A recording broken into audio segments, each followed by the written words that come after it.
let's talk about the 3 episodes that actually matter. The Morgan conclusion episode trilogy, starting off with episode 4, King County. Yes, it's named King County because after all these years, Morgan has finally gone back to the old Walking Dead Season 1, Episode 1 location, that house that he was in when he first met Rick Grimes and had his son Dwayne, and he'd gone back there because he's trying to find Dwayne's walker body and finally put him to rest. That episode was great, and it reminded me of what the writers could be doing if they actually put effort into it. And in fact, are these even the same writers? I mean, really, I don't think Ian and Andrew could put something this great in it because they're usually known for trash. But the episode was fantastic. The relationships between Morgan, Grace, and Mo were very good. Lenny James's performance was definitely the greatest thing of that episode. He was so great. It's one of the reasons why Morgan Jones is one of my favorite Walking Dead characters of all time, and honestly the most underrated one. I mean, I literally do not know what the hate about him is. I mean, yes, his pacifist can lead to a few bad decisions, but literally, that's only 5% of his character.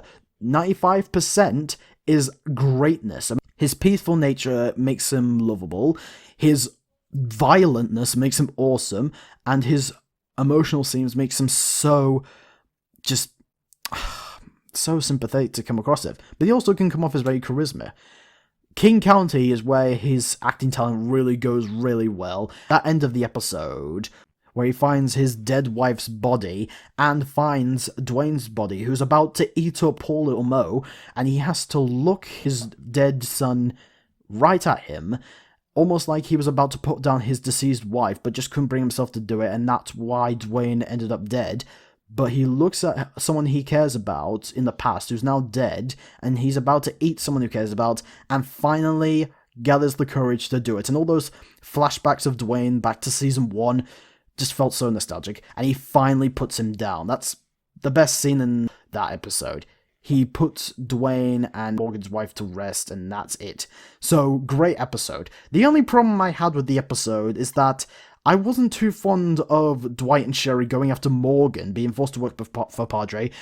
I get that they're trying to save their son and all, but they just felt like a little out of characters for them. And I didn't like how Dwight was coming after Morgan, and he was willing to leave little Mo in a burning house. I mean, I'm sure he wasn't going to leave her to die, but he was just leaving her in that house. So I felt like for the redemption arc that they gave Dwight, it just seemed a bit out of character for him. Sherry too. But, they come around in the end, they help Morgan out, and that's it. But unfortunately, we get to one of the biggest heartbreaks of this season. Yeah, Grace. Little Mo's about to get eaten by this random walker. Grace saves her, Morgan saves her, and then the walker bites Grace. And it looks like Grace is about to die. Morgan tries to get her to June so that she can perform the radiation cure on her. But even that doesn't even make any sense, because she expresses that she's already dying of radiation in the house, and you're going to try to save her life by putting in more radiation? This radiation cure doesn't even work, so honestly, it feels like the writers of Season 5 didn't even watch Episode 4, or even write Episode 4 at all, and just went with their crap again. What? And Morgan, while I feel sorry for him, he also makes very reckless decisions and very stupid decisions. Almost agreeing to let Shrike help him save Grace's life, even though this woman's trying to destroy her life. I don't know why you're not just going to kill her. And Daniel actually forbids Morgan to let him use Daniel's group. Morgan is like, Daniel, I need your group's help to help clear walkers so that Shrike can help us save Grace. And Daniel's like, you're gonna let the woman who's taking over the lives save Grace, even though it's probably clear she isn't, and you're gonna use my army? No, I'm sorry. I'm sorry, Morgan. I'm not going to agree with that. And I'm on Daniel's side on this one, because Shrike wants these people to clear walkers, and Morgan just goes along with it. I wasn't too fond of that. Mo tries to get Grace to the train cart to perform the procedure. Again, I don't know how that could work, because she's already dying of radiation to begin with. She comes across Dove and the rest of the Padre kids, but she manages to talk her way through it. She tries to save Grace with June assisting on what to do, but the truth is that Finch had that radiation operation done, but it doesn't seem to be working, so Shrike's radiation cure doesn't work, so Grace is gonna die anyway. And as much as the episode wasn't that great because it just felt a bit stupid, I will admit that these scenes with Grace are definitely... Man, they're some of the most emotional scenes in Fear the Walking Dead, dude. Seriously? Grace, they use the walkie. Grace is talking to Morgan on the walkie, and she's like, I love you. I love you so much, my darling. And nothing could change that. And you could just tell the sadness on Morgan's face, like, Lenny James, man. And he says, I love you too. I'm not ready to let you go. So, Morgan says his goodbyes to Grace, and then Grace says her goodbyes to Mo, and this is the only time where I truly felt like Mo's actress was doing her best, because Mo says sorry, thinking it's her fault she's dying, but the truth is, she gave Grace and Morgan more time, because she recalls back to the end of Season 6, when they were about to kill themselves due to Teddy's nuclear bombs, but then they heard Mo crying outside the sub, and helped baby Mo, raised her as their own in the sub, and that's what gave them motivation to live. So Grace is thankful that Mo ever happened in her life, and she loves her daughters so much, and then she dies. Man, Karen David, I'm so sorry that... I feel bad. Rest in peace, Grace. And then Grace turns into a walker. Mo's trying to put her down, but just can't do it. So Morgan has to do it, and he has to put down a woman that he loves, like his girlfriend or wife, to save their kid. Man, it came all full circle. But you know what ruins the episode? Padre. They come back. Shrike comes back with Morgan's axe/stick that he got from Eastman, and for some reason, even though Mo seemed pretty clear what she wanted all her time, she just agrees to turn her back on Morgan and just live with Padre, even though it seemed like she wanted to escape Padre, and now it seems like, well, I don't want to feel pain anymore, so she's going to go with Padre anyway. Even though these people just tried to kill your mother, you're still going to let them take you along, and you just abandoned and betrayed your father and just left his butt in a train cart. Like, wait... What the hell are these writers trying to do?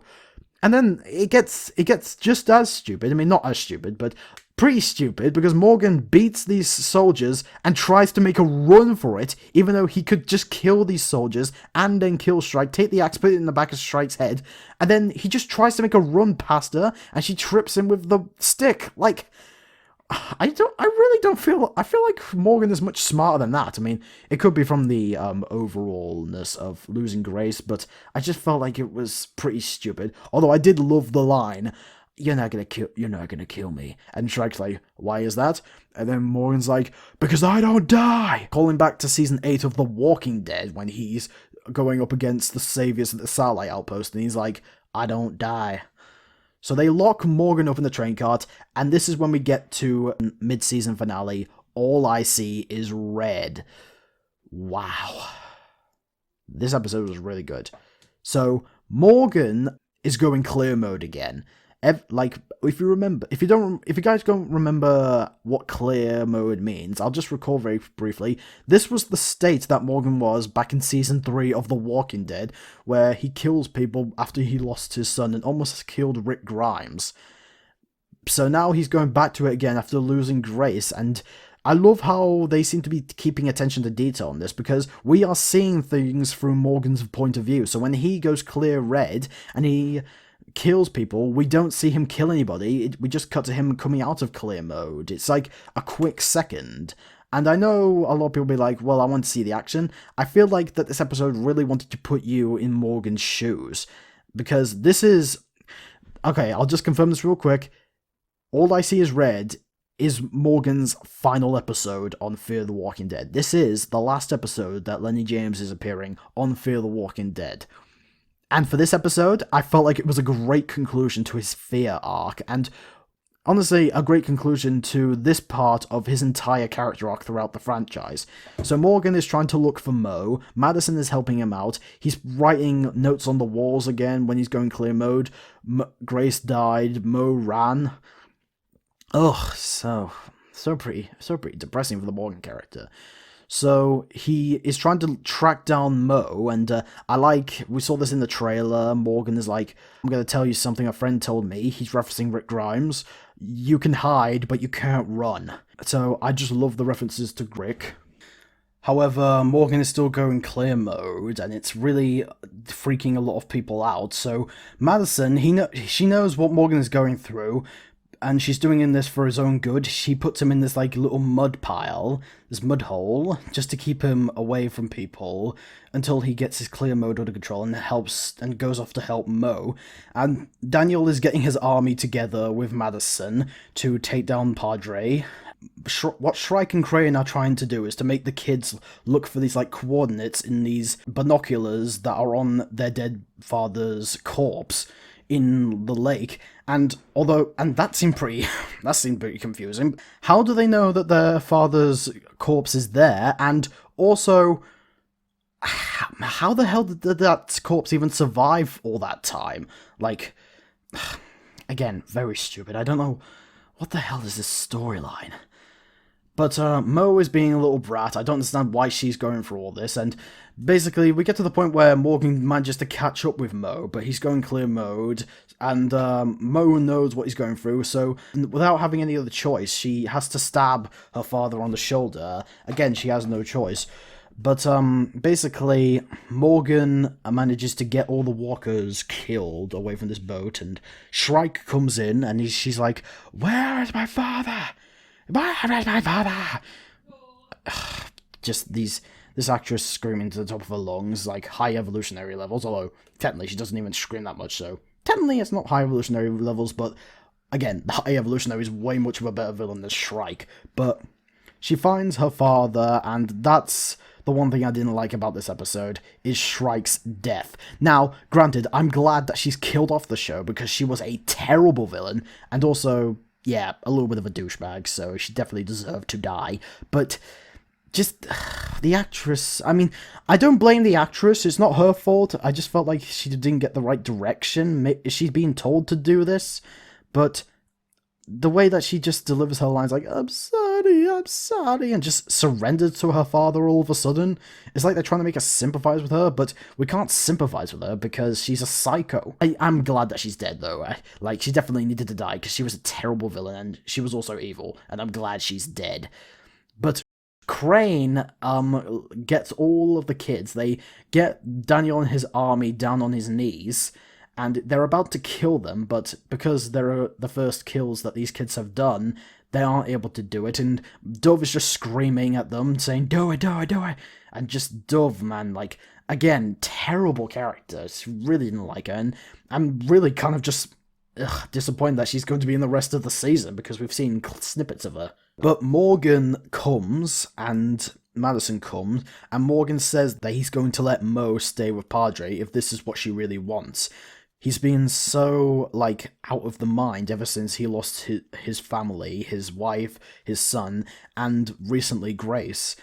So he feels like he's not able to look after Mo, so he's going to do the same thing he did 7 years ago and just let Mo over to Padre, if that's what Mo wants to do. But Mo then says that, no, I don't want to stay with them, I want to stay with you. I don't want to just remember you, I want to be with you. Even though she literally just betrayed last episode, but, you know, changing motivations, I guess. So Mo is finally reunited with her father. The rest of Padre, I guess, surrenders, I guess. And that's the end of the Padre storyline. Granted, it was a bit of an anticlimactic way, but I'm just glad that they wrapped up because I really didn't like this Padre villain storyline. So Shrike is on the table, and she's dealing with all the bites that she got, and she's like, oh, give me radiation. Yeah, that's not gonna work. June is standing in front, she's looking at Shrike in a, way like, yeah, this woman deserves to die. It's almost like this reminds you of how she was like with Virginia. So, she radios Dwight and Sherry saying, what do you want me to do with her? Because she caused, their son Finch the bite. So they're asking what we're going to do with her. And Finch is like, you know what? I'm going through this so much already. She doesn't need to feel all this. So they're gonna give her the knife to the head and just let her die without any pain. But Crane comes in, he's like, no, no, no, please let me do it. And June lets him put his sister down and says that after this you should find somewhere else to live. So hard to say if Crane is coming back, but honestly, I'm hope that he doesn't come back, because this is the person behind the wall the whole time. This is the big leader of Padre, even though technically he's a co-leader. But he, literally, after he was revealed, he does absolutely nothing until this mid-season finale, so just be rid of this character already. And then we have the 15-minute epilogue to this episode, and this was some of the greatest things in Fear the Walking Dead. And honestly, I feel like the season could just end here, because this definitely feels like a finale, but we do have the rest of the season with Madison taking over this time. And here's what goes down. Unfortunately, Finch does die. Yes, Dwight and Sherry lose their kid to death, and they're like, you know what, maybe it's not from bad guys like Negan or Shrike or all the other villains we faced in the past. It's us as a couple, and Dwight officially confirms that maybe they should just break up, because it seems like every day that they're a couple, a lot of bad things seem to happen, so they can't live with that anymore. So they're gonna break up, and hopefully they'll rekindle in the rest of the season, which is confirmed, but that's their conclusion for their story for now until we get to see the rest of the season. And while it would be pretty depressing if this was the end of their characters for Fear the Walking Dead as a whole, it would be kind of interesting if this was the direction. I mean, granted, I wouldn't like it. Granted, I wouldn't like them breaking up, but at the same time, it's okay. It would be an okay ending.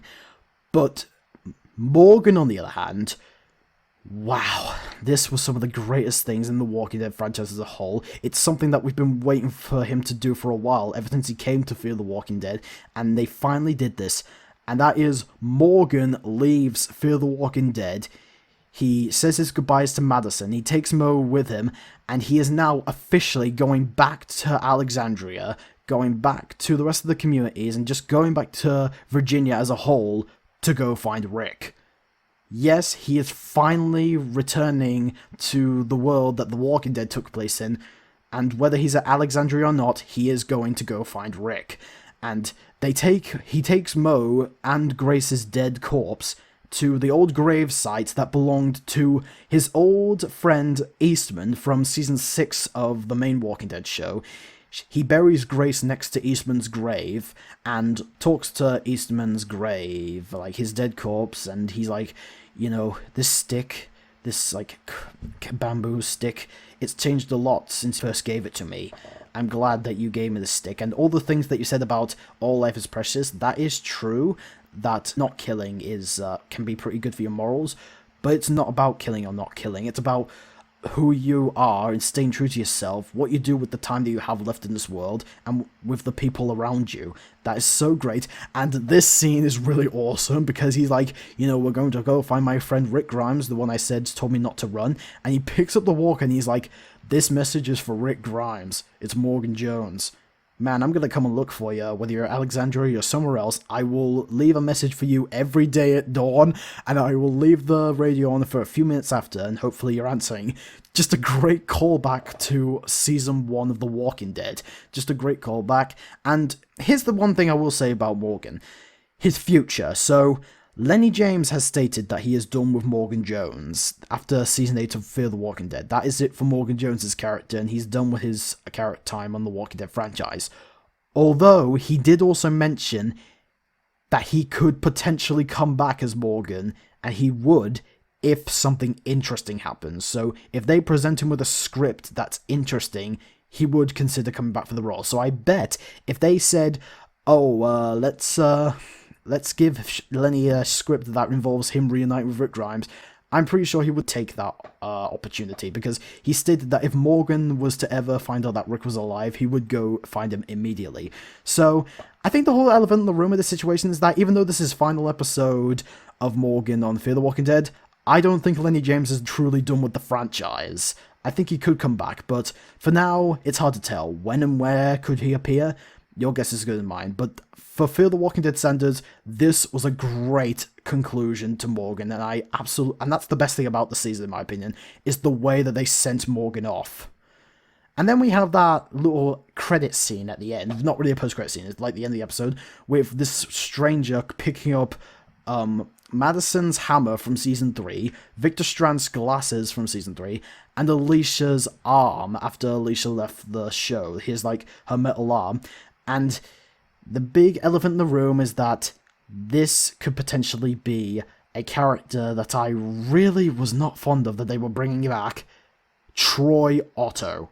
Yes, the person that got bashed in the head by Madison is officially coming back to the show and potentially being the villain. What?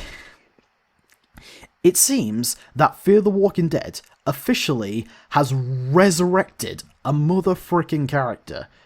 Like, unbelievable that they did this. Like, and even they show it, because I literally lost my grip when I heard this theory all the way back in January, and now with all like the trailers and the clips, it's officially confirmed Troy Otto somehow survived his death. Man, the second half of Season 8 is going to have to explain how he survived that, or it'll just be new low. But that is my thoughts of Season 8. I think there are some really bad elements, but there are good elements as well. The acting, for the most part, is still good. Lenny James, Kim Dickens, Ruben Blades, Karen David, still great. And also, I'd like to mention that Victor and Luciana are not in this season, not half season. They're going to be in the second half of the season. And also, some of the actors didn't come back from the previous seasons, like Mo Collins, the woman who played Sarah, the man who played Wendell and Charlie. Apparently they didn't get callbacks to reprise their roles in Season 8, so I feel like they're just gone. Kind of a selfish move, because even though their characters might not be great, they still deserved to have proper conclusions, but now they're just written off the show entirely, as if they never existed at all. So just... I mean, Charlie, they mentioned Charlie, but as for Sarah and Wendell, they didn't even mention them, so... kind of a wasted opportunity, but again, their characters aren't that great, but I did like Wendell, really. Sarah, not so much. But anyway, that is my thoughts on Season 8A so far. I think, for the most part, it's okay, but the Padre storyline, Shrike and Crane and Dove as villains just really let it down. But I liked the visuals effects, the King Cowie stuff was excellent, the acting for the most part was good, and I absolutely loved the way that they sent off Morgan's character. So anyway, what do you think of this first half of Season 8? Do you love it? Do you hate it? Sorry if this video took so long, I'm gonna have to split it into 2 parts, because I already made a long video, so it would just be a little repetitive. But anyway, I'm Daniel reviewing movies, TV shows, doing videos. Till then, peace out, man.